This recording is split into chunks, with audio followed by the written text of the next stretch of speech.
बन्द रहेको भनिए पनि महोत्तरीको सीमानाकाबाट हुने आवत जावत निर्वाध चलिरहेको छ।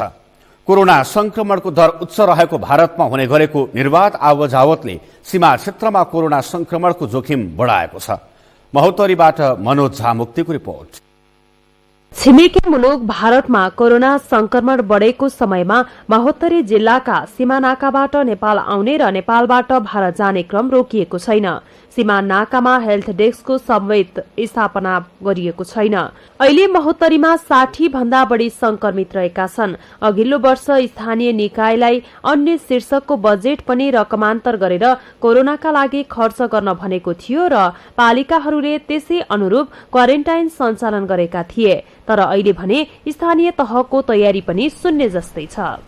यो बैठकबाट हामी पहिलो चरणमा के गर्यौं भने सम्पूर्ण हाम्रा स्थानीय सरकारहरूलाई प्रचारात्मक कामलाई अगाडि बढाउँ भन्ने एउटा निर्णय हामीले गर्यौं। तदनुसार स्थानीय सरकारहरूले कोरोनाको बारेमा अवेरनेस जगाउने, जनचेतना जगाउने कामहरू पालिकाहरूद्वारा भइरहेको स्थिति छ। मानिसमा अब कोरोना रहेन, कोरोना छैन भन्ने किसिमको मनोविज्ञान तयार भएको अवस्थामा अहिलेको जुन प्रचारात्मक कामहरू भइरहेको छ त्यसले इफेक्ट देखाएको छ।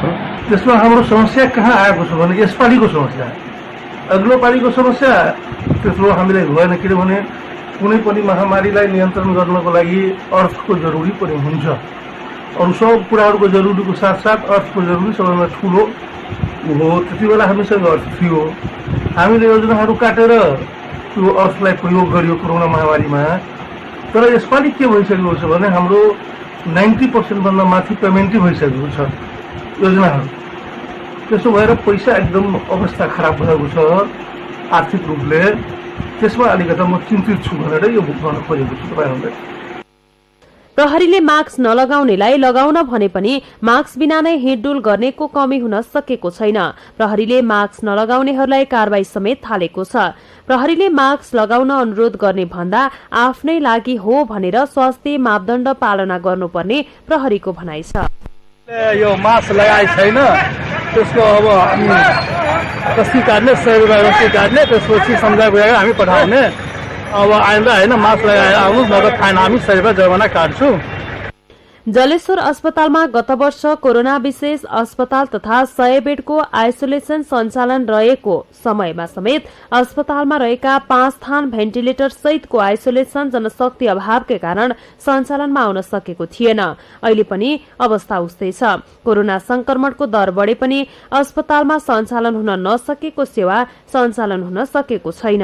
प्राय लक्षण नभएका पीसीआर पोजिटिभ बिरामीहरूलाई प्राय स्थानीय सरकारले नै के भन्छ सेवा दिइरहेका छन्। अनि अस्पतालको मेन फोकस भनेको तपाईको लक्षण भएका बिरामीहरूलाई राख्ने हो। अनि लक्षण भएका बिरामीहरूलाई हामी एचडीयू अथवा आईसीयूमा राख्छौँ। अनि अस्पताल भनेको तपाईको एचडीयू र आईसीयू को लागि अहिले प्राय त्यस्तै सोच भइरहेको छ युज गर्नको लागि। अनि आईसीयू चलाउनको लागि त हामीलाई एउटा विशेषज्ञ चिकित्सक चाहिन्छ नै, भेन्टिलेटर बेड त छ, तर जबसम्म हामीसँग विशेषज्ञ चिकित्सक हुँदैन, भेन्टिलेटर सञ्चालन गर्ने एकदमै ट्रेन्ड म्यान पावर भएन भने त्यो चाहिँ युज गर्न सक्दैनौँ। कोरोना संक्रमणको दर तीव्र भएको समयमा अस्पतालमा चाहिने उपकरण र जनशक्तिको व्यवस्थापन मात्र होइन, स्वास्थ्यको मापदण्ड पालना गर्नु पनि आवश्यक छ। सगरमाथा टेलिभिजनका लागि महोत्तरीबाट मनोज झा।